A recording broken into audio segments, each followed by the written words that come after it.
अच्छा, कभी सोचा है कि हमारे कुछ सबसे प्यारे, सबसे रंगीन त्योहार हर साल अपनी तारीख क्यों बदल लेते हैं?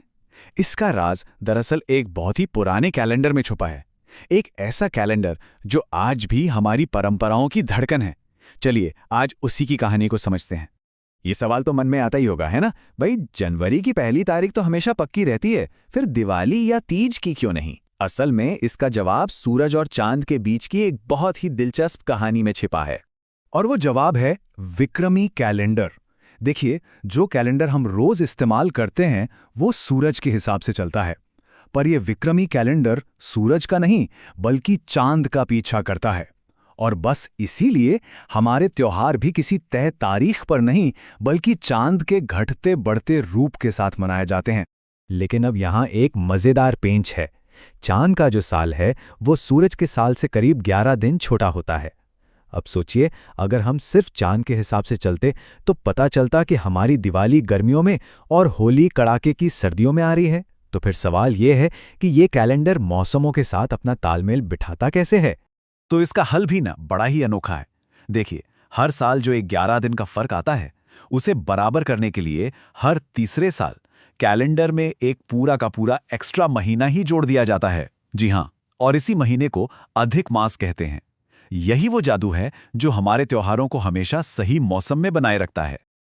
ये देखिए, ये हैं विक्रमी कैलेंडर के 12 महीने। चैत्र, वैशाख, ज्येष्ठ, हर महीने की अपनी एक खासियत है, अपनी एक कहानी है। लेकिन आज हम खास तौर पर बात करेंगे श्रावण की। ये वो महीना है जब मानसून की बूंदों के साथ साथ त्योहारों की जैसे झड़ी लग जाती है। अच्छा, अब कहानी में एक और मोड़ आता है। इस कैलेंडर में हर महीने को 2 बराबर हिस्सों में बांटा गया है। इन्हें कहते हैं पक्ष। और ये पक्ष पूरी तरह से चांद पर निर्भर करते हैं कि चांद बढ़ रहा है या घट रहा है। ये दो पक्ष हैं, कृष्ण पक्ष और शुक्ल पक्ष। जब पूरा चांद धीरे धीरे घटने लगता है और अमावस्या की तरफ जाता है तो वो होता है कृष्ण पक्ष, यानी अंधेरा पखवाड़ा। और जब अमावस्या के बाद चांद फिर से बढ़ने लगता है और पूर्णिमा की तरफ जाता है तो वो होता है शुक्ल पक्ष, यानी उजला पखवाड़ा। हमारे ज्यादातर त्योहारों की तारीखें इन्हीं पक्ष और दिन के हिसाब से तय होती हैं। लेकिन ठहरिए जरा, बात सिर्फ त्योहारों की नहीं है। ये कैलेंडर असल में एक टाइम मशीन की तरह है जिसने सदियों की घटनाओं को, लोगों की यादों को अपने अंदर सहेज कर रखा है। एक मिसाल देता हूं, छप्पनीय अकाल की। दुनिया के लिए वो साल था 1899, लेकिन जिन लोगों ने उस भयानक सूखे को झेला उनकी यादों में वो विक्रमी संवत 1956 के तौर पर दर्ज हो गया। 56 के साल का अकाल, यानी छप्पनीय अकाल, ये दिखाता है कि ये कैलेंडर सिर्फ तारीखें नहीं बताता बल्कि लोगों की यादों का हिस्सा है। तो कैलेंडर की बनावट समझ ली, उसका ऐतिहासिक पहलू भी देख लिया। अब चलें सीधे इसके दिल में, यानी श्रावण के महीने में, और देखते हैं कि ये त्योहारों से कैसे जगमगाता है। श्रावण यानी मानसून की पहली फुहारें, चारों तरफ हरियाली और हवा में घुली उत्सव की महक। अब हम ये देखेंगे कि इस महीने के दोनों पक्ष यानी अंधेरे और उजले पखवाड़े कैसे अपने अपने खास त्योहारों और मेलों से गुलजार रहते हैं। तो चलिए सफर की शुरुआत करते हैं कृष्ण पक्ष से, यानी पूर्णिमा के बाद जब चांद धीरे धीरे अंधेरे की ओर बढ़ता है। इस पखवाड़े में प्रकृति से जुड़े कई त्योहार आते हैं। जैसे 5वें दिन यानी पंचमी को नाग पंचमी मनाई जाती है। फिर 9वें दिन आती है निडिरी नौवी, एक बहुत ही अनोखा दिन जब सांपों से बचाने के लिए नेवले की पूजा की जाती है। और फिर 15वें दिन यानी अमावस्या को होती है हरियाली अमावस्या, जो मॉनसून की हरियाली का जश्न है।